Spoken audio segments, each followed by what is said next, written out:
Live with studios in Midland and Odessa, you're watching CBS7 First Alert News at 9 on the CW West Texas. When we usually come here with Ray, we only do like 2 or 3 days, but this is going to be 5 days of work. So, yeah, it's crazy. I never did 5 days here before, so it's an adventure. We enjoy it. As long as it's not too hot, like I say, and everybody stay hydrated, we'll do great.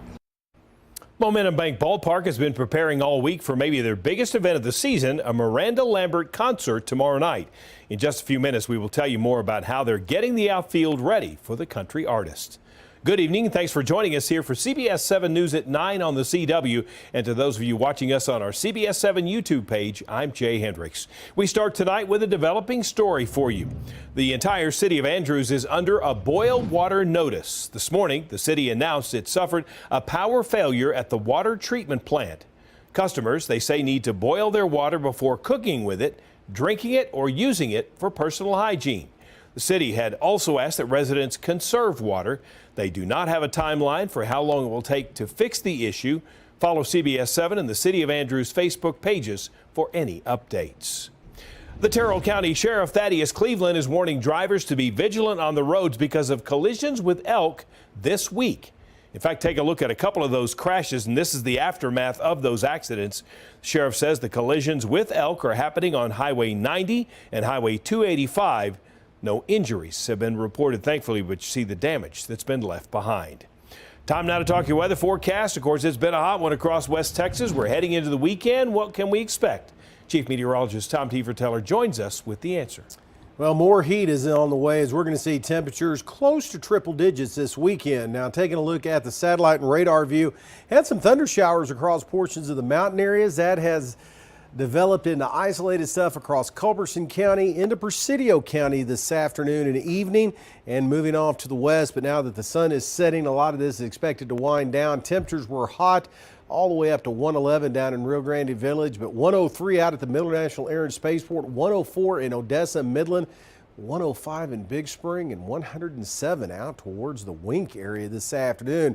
Trying to cool off a little bit, but still the upper 90s to the low triple digits still showing up here at the 9 o'clock hour. The good news is we've seen a lot less in the way of dew points out there. Dew point temperatures sitting into the 50s, so it's dried out a little bit. So good news there across the area as we are looking at southeast winds, rather gusty, and that's going to make for a warm overnight as those temperatures only settling into the upper 70s for early Saturday morning. Tomorrow night at the Rockhound Stadium, organizers will be trading home runs and hot dogs for an entire evening of country music, as Miranda Lambert will be performing at the ballpark. For the past 5 days, crews have been working hard to make this production a reality. The upcoming event expected to draw between 5,000 to 10,000 attendees, indicating a significant shift in the momentum at Momentum Bank Ballpark. The Rockhounds have been hosting concerts for the community for years, but bringing in a major artist means we have some new and unique challenges to tackle to make sure everything goes well. We've had crews on site from the beginning of this weekend, as soon as the Midland Rockhounds left town on Sunday. We've had production crews, large trucks coming in with stages. We've had concessions groups with ice trucks and additional concessions resources. Rockhounds organizers have guaranteed that both the team and the field will be ready for their next big game on July 4th. If you love barbecue and country music, this next event might be for you. The Permian Basin Rehabilitation Center will host their first barbecue bags and boots event tomorrow. In fact, the event will raise money to help the Permian Basin Rehabilitation Center continue providing services to its clients. There will be live music, a blind draw cornhole tournament, and a barbecue dinner for VIP ticket holders. The goal, of course, is to raise as much money as possible during the event. Without the fundraising dollars we raise throughout the year, we would not be able to continue operating. So it's essential, it's vital. Some of our patients don't have insurance or they don't have the resources to pay for the therapy services that they or their loved one really needs for their quality of life. There will be prizes given out in the cornhole tournament, and they are expecting to have 250 people tomorrow. The barbecue bags and boots event is tomorrow at Casa de Windswept in Gardendale. Doors open at 1 in the afternoon. If you're in Midland and you're looking to watch movies in the park, don't worry. The City of Midland will put on their event tomorrow. The movie Wish will be showing at C.J. Kelly Park in Midland, and it's free of charge starting at dusk. Meanwhile, with summer camps and summer activities in full swing, one Odessa tradition will also be going on tomorrow. Odessa Parks and Recreation has been hosting movies in the park for 8 years. The movies are held at various parks in Odessa and free to the public. So when we were pregnant with this one a few years ago, we'd come pretty regularly during the summer, and I think it's time has come to bring them. I've heard nothing but good reviews back on how people enjoy the movies and the concessions and all that. The next Movies in the Park is this Saturday at McKinney Park. The city asks that you bring your own lawn chairs and blankets. Showtime will begin right after the sun goes down. Throughout June, Buckner Midland has collected shoes by placing shoe boxes around Midland. Today, Buckner gathered those shoe boxes to get them ready for people who need them. This is the first time since 2015 that Buckner, West Texas has done a local shoe drive and have over 100 shoes so far. Each pair of those shoes will include a note full of love and hope written by volunteers. The shoes will then be distributed to Buckner Children and Family Center, Family Pathways Program, and Family Hope Center. It's amazing how a pair of shoes can really just change everything. It's showing that you're loved, that you're valued, especially with school starting and kids needing shoes. And it's just amazing for them to go back to school with a new pair of shoes. Buckner Midland is a nonprofit ministry that has programs including foster care and adoption, family transition programs, as well as retirement services for seniors. You may have seen on social media this week that DoubleTree by Hilton Hotel in Midland is being foreclosed on and preparing for auction next month. According to the owner of that hotel, that is not true. They are not foreclosed and it is still open. There must be a warning that the bank will foreclose on the property if the owner doesn't meet certain requirements. But according to the owner, the hotel is on a note majority default, and the bank is requiring them to pay off the note, which the hotel has until August to take care of. The hotel will remain open during that time. Back in November, the owners requested funds from the Midland Development Corporation to renovate the property, but it was not granted, which has caused some issues. The property needs to keep the DoubleTree franchise. You have to refurbish every 7 to 10 years.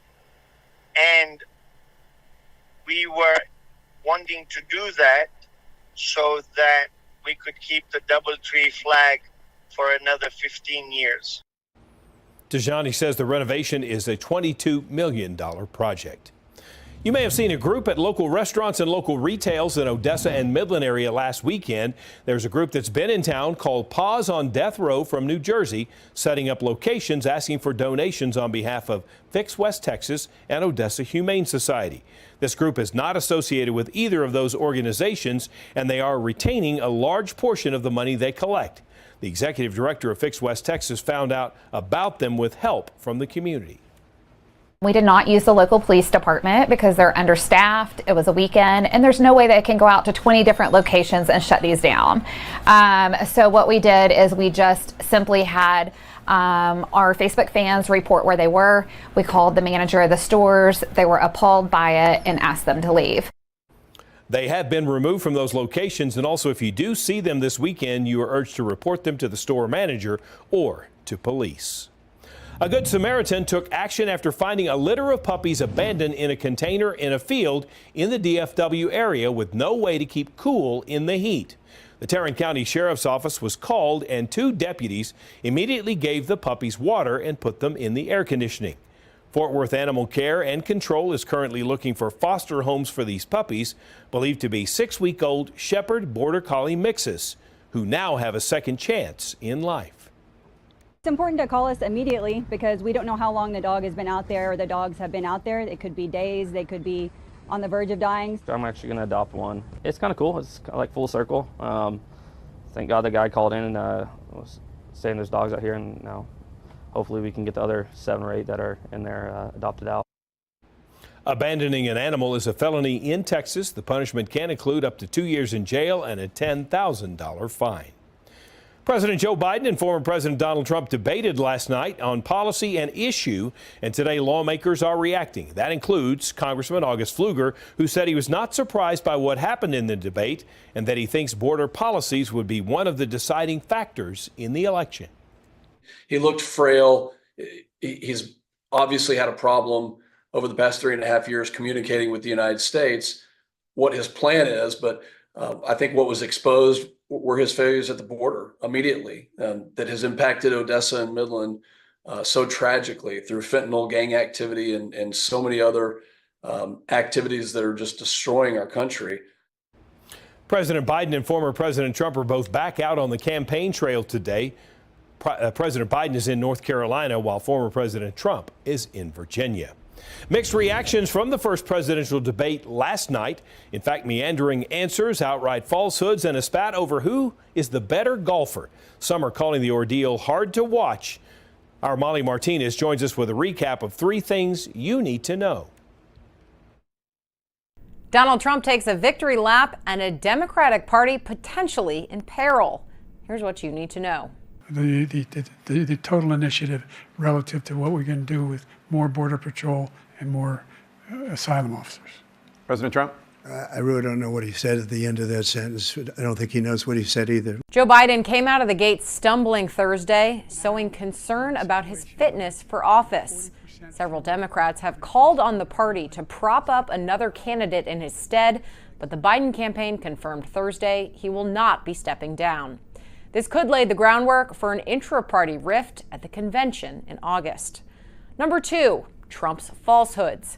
The former president benefited from the lack of fact-checking by moderators, doling out dozens of half-truths and full-out lies. He falsely claimed Democrats support post-birth abortion and that under his leadership, the U.S. had the safest border in history, also adding that he had the highest rating among veterans of all time. All of those claims are factually false. Finally, number 3, what happens now? Both candidates are back on the campaign trail, with Donald Trump expecting to name a vice presidential pick in the upcoming days. In Washington, I'm Molly Martinez. Still ahead, the Supreme Court has ruled that the Department of Justice has gone too far in charging multiple January 6th defendants. We break down the case up next.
The Supreme Court ruled Friday in favor of a January 6th defendant in a dispute over an obstruction charge.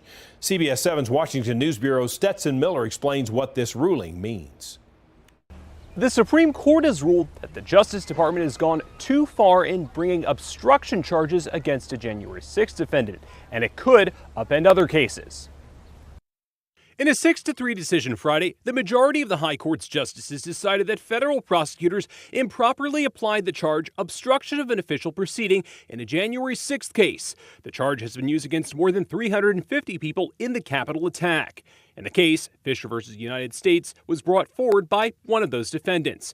Pennsylvania resident Joseph Fisher challenged the charge because he said it was meant to be applied to evidence tampering, not getting in the way of an official proceeding.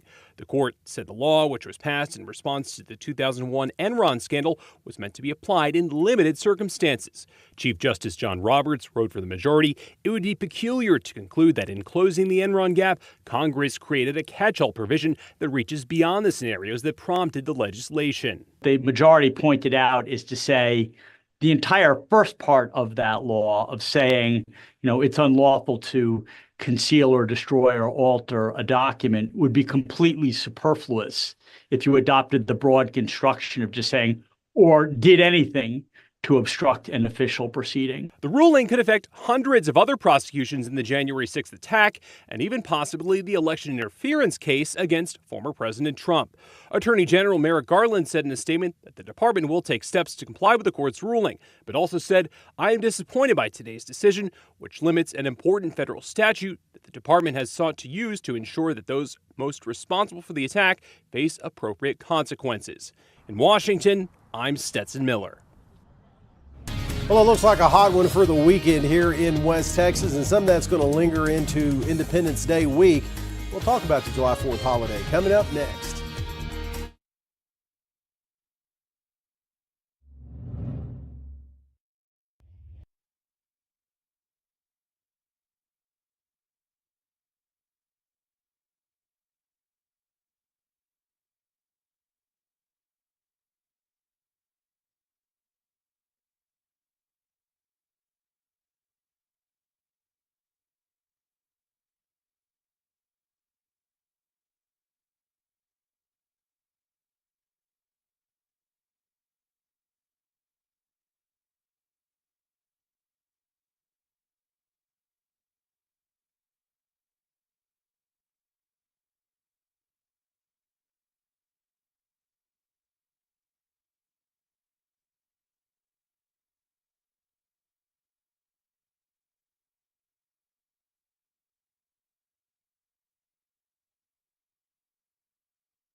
Now, from the CBS7 First Alert Weather Center, here's Chief Meteorologist Tom Kiefertiller.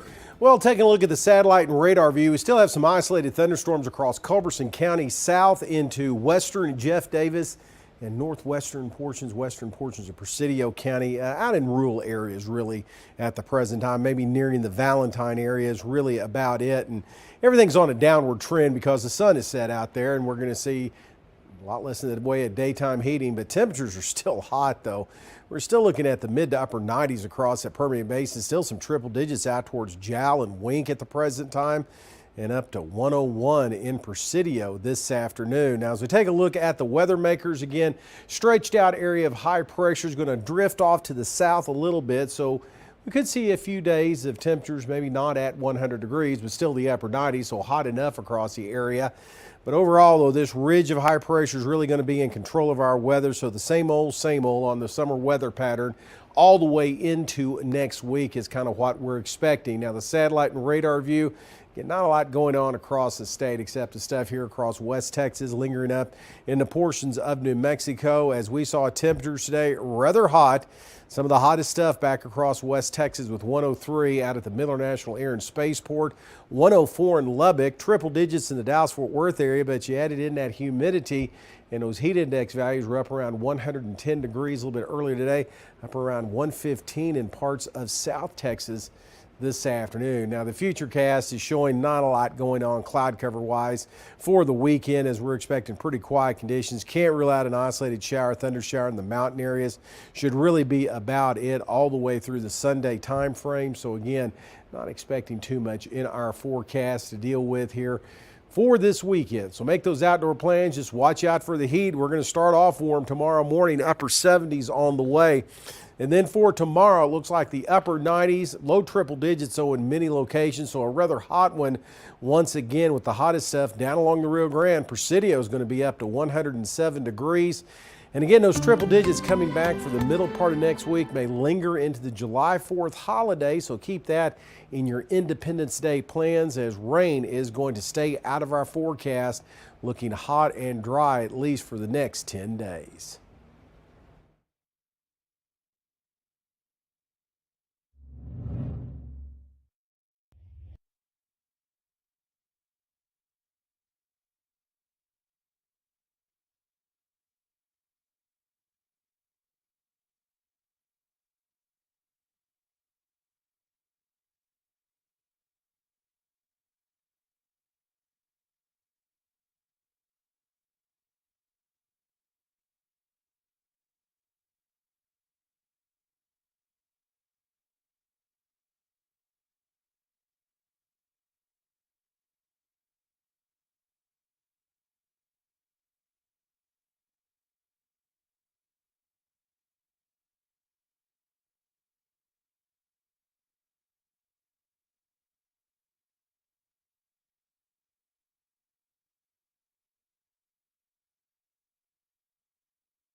There is 1 month to go until the Olympic Games in Paris, where the world's greatest athletes will compete amid iconic landmarks and history. But security is the concern at the event that's attracting millions of visitors. Lee Kinnerly has more from London. The City of Light, transforming venue by venue, ring by ring, for the Paris 2024 Olympics. We are on the final stretch of our preparation, and we have one message to the world: get ready for games like no others. Emily may not be in Paris, but Anna is. The fashion capital of the world paid homage to the Olympic Games last week.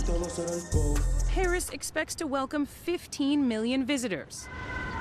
History will be made when teams float down the Seine River in the opening ceremony, a first outside a stadium. And more than a dozen Olympic venues have been built in the city center. Police have mobilized 30,000 security forces. Their main concern isn't crowds, but lone wolves. The possibility that members of ISIS in Syria, Iraq, or Afghanistan could inspire attacks, Paris's police chief said. Last month, a Chechen man was arrested for planning an attack at the Olympic soccer stadium. And Paris has seen mass protests in recent weeks, leading up to snap parliamentary elections. President Macron said he hopes people vote for his party, the people who've been preparing for the Games for 7 years. Win or lose, the Olympic Games will go on, and athletes at the top of their game will take a bit of France home with them. Each medal contains a piece of iron from the Eiffel Tower itself. Lee Canary, CBS News, London.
All right, get ready. Nature's biggest light show, the Aurora Borealis, may be visible this weekend in certain parts of the U.S. The National Oceanic and Atmospheric Administration, or NOAA, released a view line, that is, showing the areas with a chance of seeing the northern lights. It covers Washington State, Idaho, Montana, North and South Dakota, Minnesota, Wisconsin, Michigan, and parts of New York, Vermont, and Maine. We're out of it, I guess. Yeah, usually. And we had a good chance here a few weeks ago. We just had a lot of clouds that messed us up because they saw the aurora as far south as Lubbock. Wow, how about during that one, and we missed out on that. But well, by the way, this appearance is thanks to the eruption of the solar material on Tuesday. The geomagnetic storm could also affect power grids, satellites, and radio frequencies. Chances of visibility are actually better in Canada and Alaska. So. Yeah, and we have perfect conditions to see it right now, okay? Not too much in the way of cloud cover this weekend. But we won't. Yeah, if Mother Nature wants to give us a show, that would be great, okay, across the area. Other than that, hot and dry and staying that way into the July 4th holiday week, as we're going to see those triple digits back in our forecast. But we're really talking about a difference between 98 degrees and 101. Which isn't much. Which isn't a lot, Yeah, okay? yeah. So again, it's just a stuck weather pattern is going to stay with us here next 10 days. All right, and a lot of events going to be held this weekend, so be sure and stay hydrated if you're out there. Thanks for joining us for CBS 7 First Alert News at 9 on the CW. More news coming up tonight at 10.